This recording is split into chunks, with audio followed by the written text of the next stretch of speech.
tragedy strikes a family in rural Country Lane.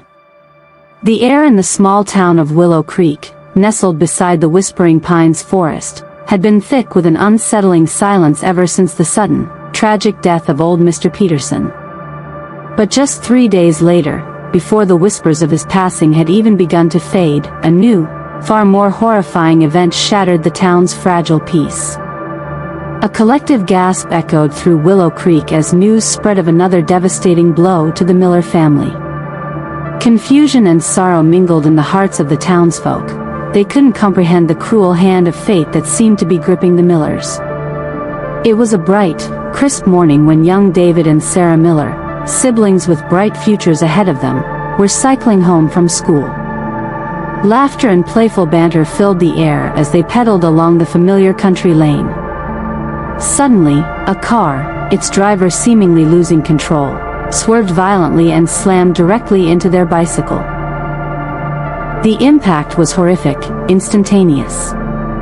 Both children were killed on the spot, their young bodies tragically mangled beyond recognition. The news hit their parents, Michael and Emily Miller, like a lightning strike. Emily, overcome with grief, was shielded from the gruesome scene, the townspeople fearing the shock would be too much for her fragile state. Only Michael was strong enough, or perhaps numb enough, to venture to the accident site. When he arrived, the sight stole the breath from his lungs. His legs buckled beneath him, and he collapsed to the ground, crawling on his hands and knees towards his son's lifeless body, then dragging himself to his daughter, clutching them both in a heart-wrenching embrace. His screams, raw and filled with an unimaginable agony, tore through the quiet morning, bringing tears to the eyes of every witness. In the span of just 1 week, a family that had known only happiness, prosperity, and peace had been ripped apart, for lives extinguishing in a series of sudden, cruel deaths. Each passing was a tragedy, a life cut short without a final word, a last farewell. A chilling fear began to grip the surrounding neighborhood. Many were too terrified to even approach the Miller home. The old rumors of the land being cursed, haunted, now echoed louder than ever, whispered with wide, frightened eyes wherever people gathered. For years, it had seemed as though the tales of a haunted patch of land near the Whispering Pines had faded into local folklore, a spooky story told around campfires. The only mention was of a solitary female figure in a white dress, her long hair flowing as she combed it in the overgrown field. But now, the reality was far more terrifying. The townspeople were witnessing, firsthand, a string of tragic deaths, a horrifying succession of lives extinguished on that very same, supposedly haunted land. The deaths were brutal, terrifying, sending shivers down the spines of all who heard of them. Passing the Miller house after dark became a perilous journey. Children were strictly forbidden from venturing near after twilight, and even adults, unless possessed by an unusual bravery, chose a different route, desperate to avoid any lingering misfortune. The funeral for David and Sarah was not held at the family home. According to local tradition, those who died on the road were buried directly at the cemetery, their final farewells held under the open sky. The cemetery was a sea of white, draped in ribbons and wreaths, the mournful sound of trumpets and drums filling the air. 2 small coffins, placed side by side, were shrouded in the thick smoke of incense. These 2 children, once shining examples of academic excellence and good behavior, admired by countless others in the village, were now preparing to rest forever beneath the cold, unforgiving earth.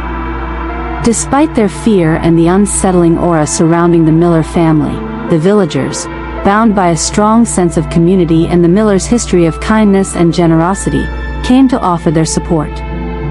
Emily and Michael, however, were beyond comfort. Michael, his gaze vacant, knelt before the coffins of his children, a picture of utter devastation. Emily drifted in and out of consciousness, her screams tearing at the sky, her voice hoarse from grief. It seemed as though after so many tragedies, her well of tears had finally run dry. Her hands, raw and bleeding, clawed at the coffins, her fingernails tearing at the wood. The sight of a mother, consumed by despair, having lost both her children so suddenly, brought tears to the eyes of everyone present. Many wept openly, questioning the cruelty of fate, wondering why such suffering had been inflicted upon this family. As the time came to lower the coffins into the ground, people gently tried to pull Emily away, but she fought against them, crawling and clawing, desperate to follow her children into the earth. Suddenly, she froze, her eyes fixed on something in the distance. Standing before her was a woman in a mud-stained brown dress, cradling a child in her arms. Emily's eyes widened in recognition. The dress, the woman, it was all too familiar. She stared, her mouth agape, stammering. "Catherine, how are you here?" The woman bent down, her face inches from Emily's, and whispered in her ear. "It's been a long time, hasn't it, Emily? Do you remember me? I've brought my child to visit you, Emily." At this, Emily's composure shattered. She sprang to her feet, her eyes wild and bloodshot, staring directly at the woman. It was you, wasn't it?" she shrieked. The woman said nothing, merely straightened up, her eyes as red as blood, fixed on the child in her arms. The child, in turn, turned its head to look at Emily, its eyes also burning red. Then, it let out a chilling, cackling laugh that sent shivers down Emily's spine. She bowed her head, her hands clenched and trembling. The woman, still silent, turned and walked slowly away from the cemetery. Emily immediately ran after her, screaming, "Give me back my children! Give them back!" Those around her, unable to see who Emily was addressing, watched in confusion as she screamed and clawed at the empty air. They believed that the overwhelming grief had pushed her to the brink of madness, that she was no longer in her right mind. After the burial of their children was complete, Michael finally turned his attention to Emily. Her eyes were vacant, her gaze distant and unfocused. When she saw Michael, she lunged at him, her words tumbling out in a frantic rush, her eyes wide and wild as she clutched his arm. "It's her, Michael, it's her. She's here." Michael heard every word, but he remained eerily silent, his eyes as empty as hers. Emily continued to point and scream, her voice rising to a fever pitch. Her, the mother and child, it's the mother and child. Kill her, Michael, kill her. Don't let her hurt our children. Kill her.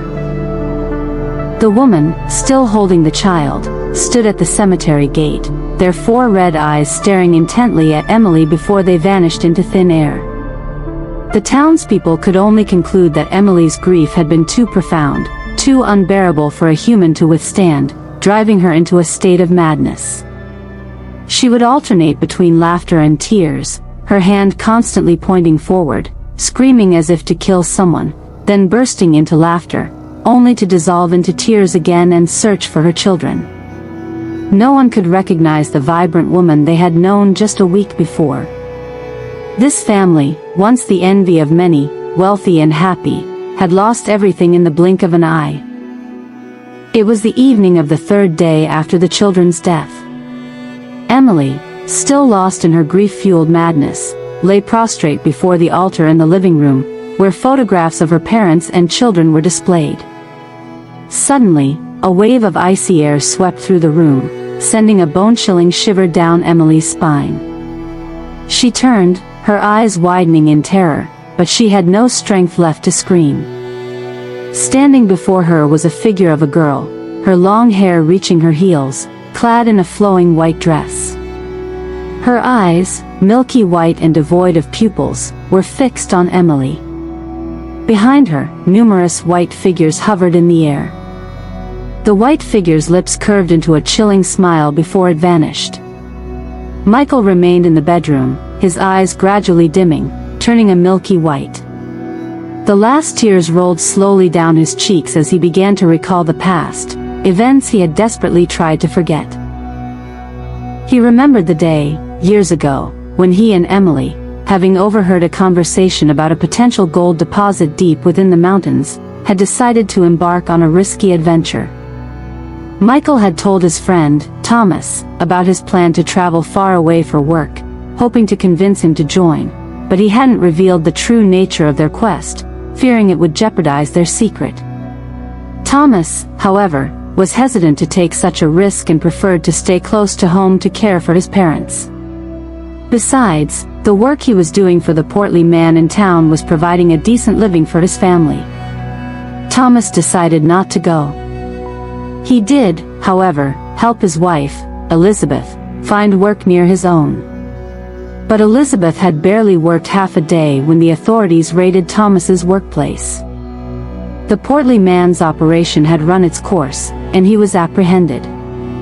Thomas, luckily, had stepped out to buy breakfast.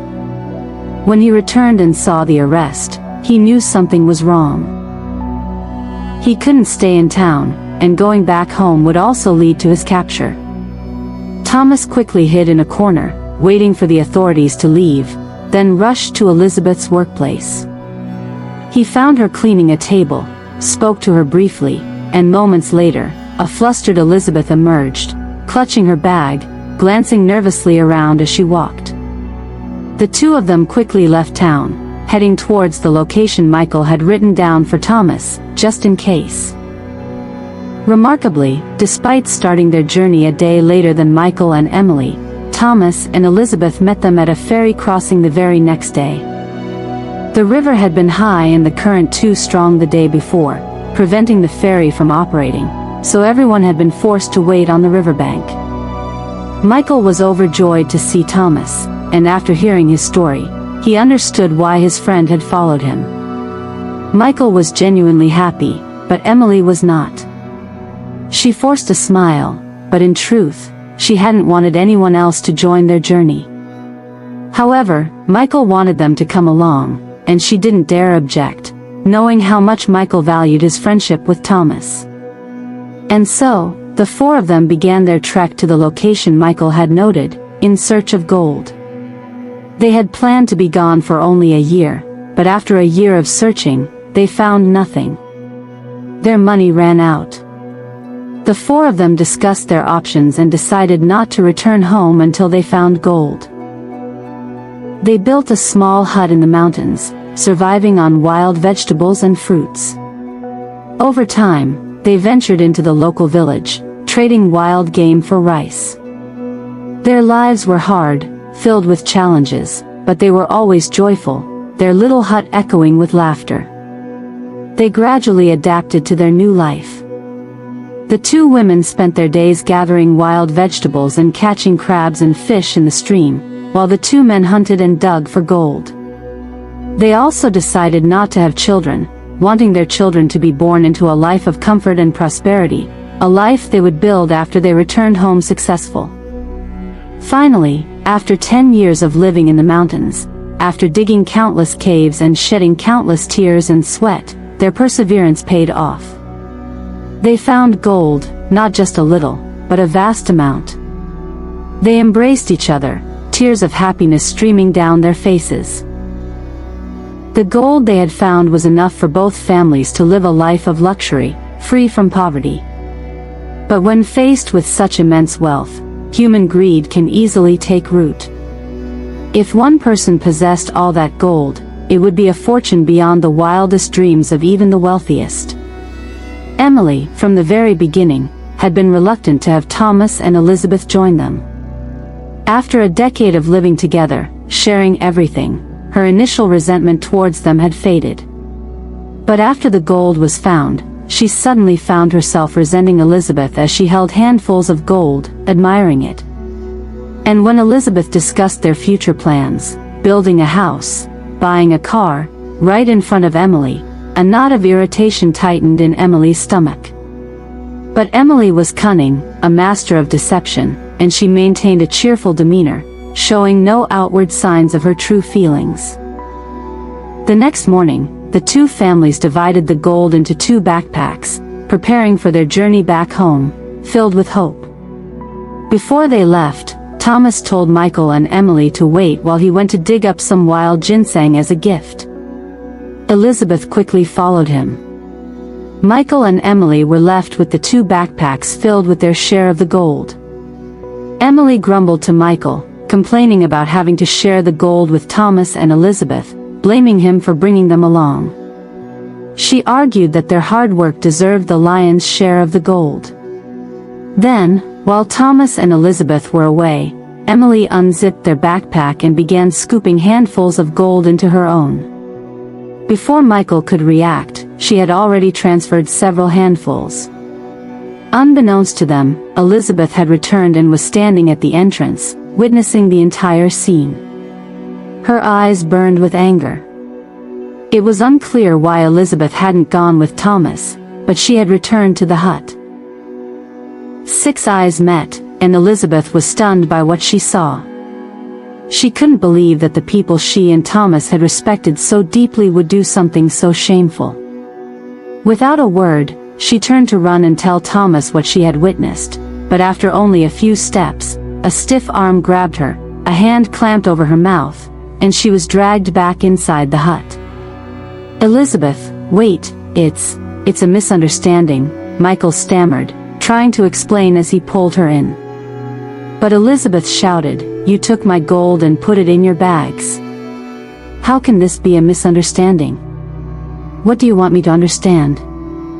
Unexpectedly, as Elizabeth finished speaking, a blow landed on her forehead, and a trickle of blood ran down her face. She reeled, her vision blurring, and she collapsed, unconscious. Michael stared at Emily in horror. "Emily, what have you done? What if she dies? How are we going to explain this to Thomas?" Emily's voice was cold, devoid of emotion.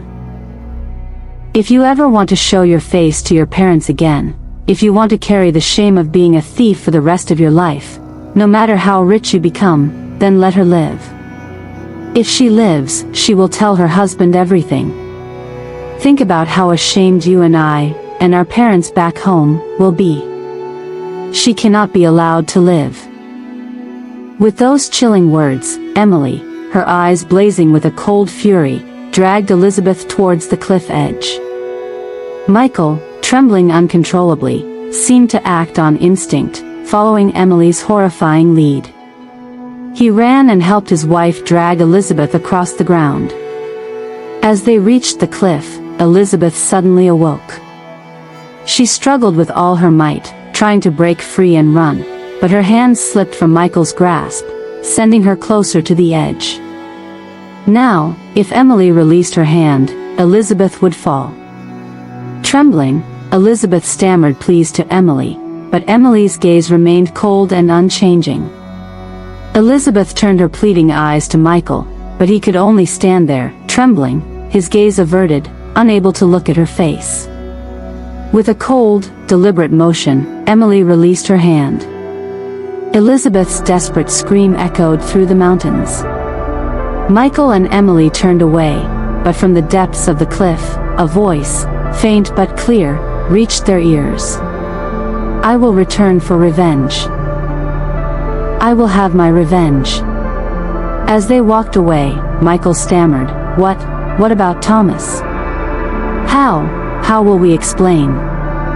Without letting him finish, Emily cut him off, her voice chillingly calm. "We've come this far. If they both die, all the gold will be ours.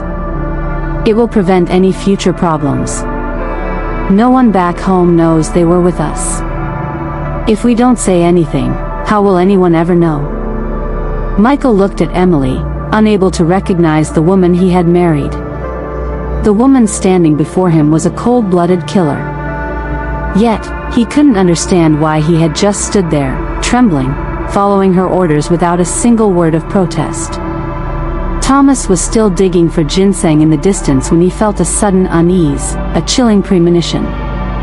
He thought he heard his wife's scream echoing faintly in the distance. He was about to head back when he saw Michael and Emily walking towards him. Thomas called out, "Hey, what are you two doing here? I thought I heard a scream. And where's Elizabeth? Why didn't she come with you? Emily quickly replied, she's back at the hut watching the gold.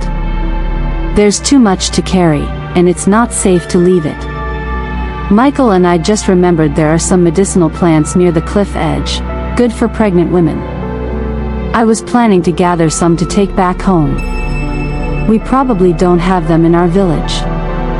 Hearing this, Thomas's eyes lit up with joy as he looked at Michael and Emily. So, you two are pregnant too, right? Elizabeth told me yesterday that she thinks she's about 2 months along. It's truly lucky, finding gold just when we're expecting. Well, let me go with you. I can help gather some for Elizabeth too. Michael was horrified by this revelation and started to say something, but he caught Emily's intense gaze fixed on him. His throat tightened, and he couldn't speak. When they reached the cliff, Emily pointed to a random plant growing near the edge.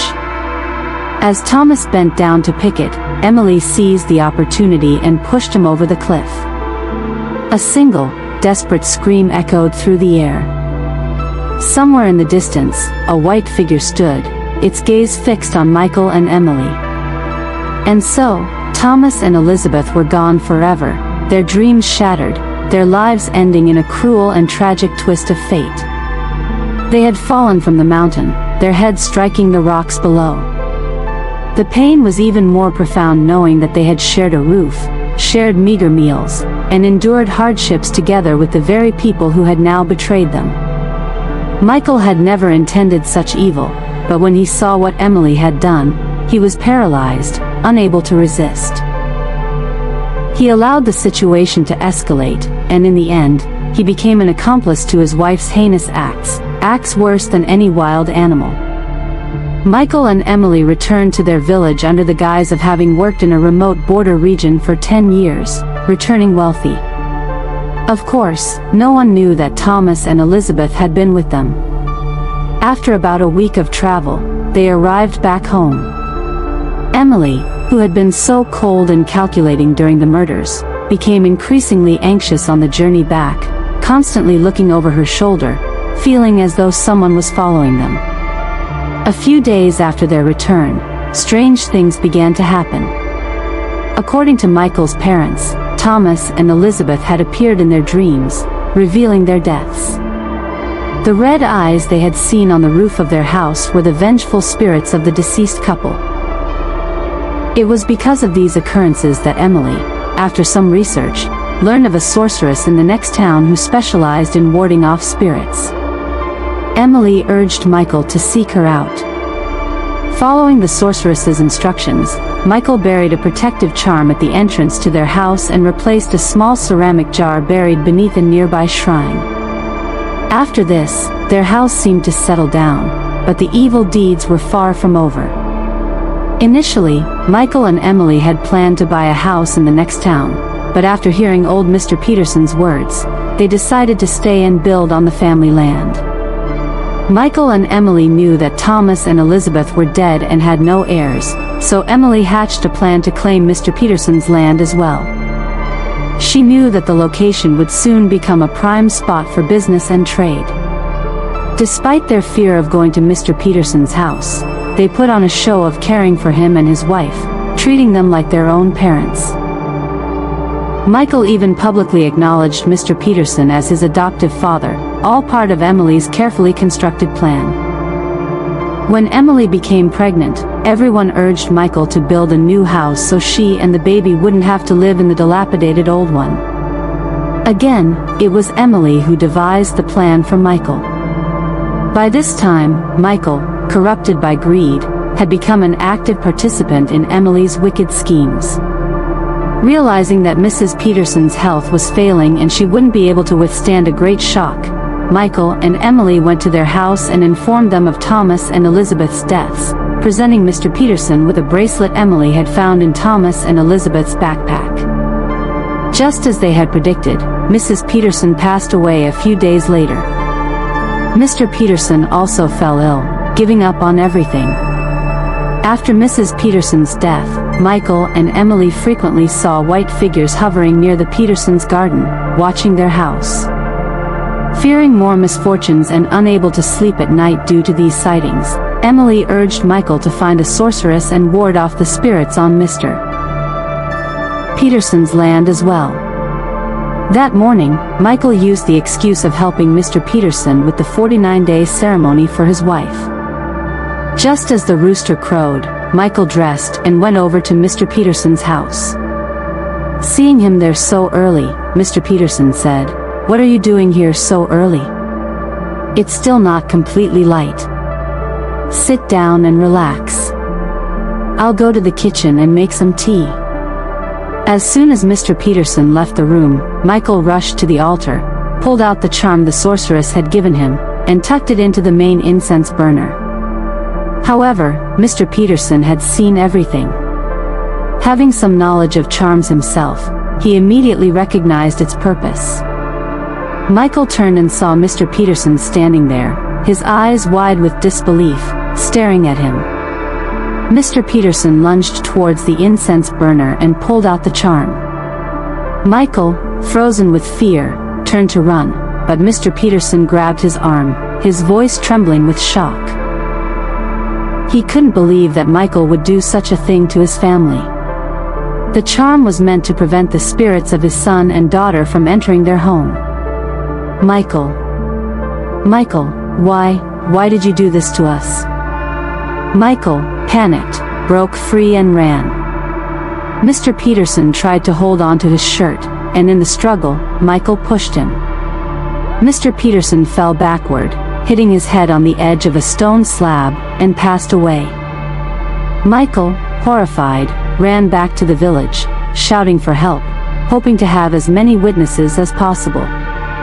Seeing the scene, everyone assumed Mr. Peterson had simply fallen accidentally. No one suspected Michael at all, given the perfect facade he and Emily had maintained of caring for the Peterson family.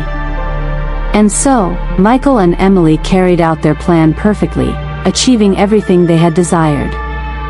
Everything had gone according to their calculations. The next morning, which was a Saturday, after their 2 children had died in the accident, no one saw Michael and Emily leave their house. Only their dog, Toby, was seen lying at the entrance, barking frantically at anyone who passed by, as if trying to communicate something. Toby continued to bark, and eventually, the villagers, sensing something was wrong, went inside to investigate. Entering the courtyard, they were met with another scene of horror.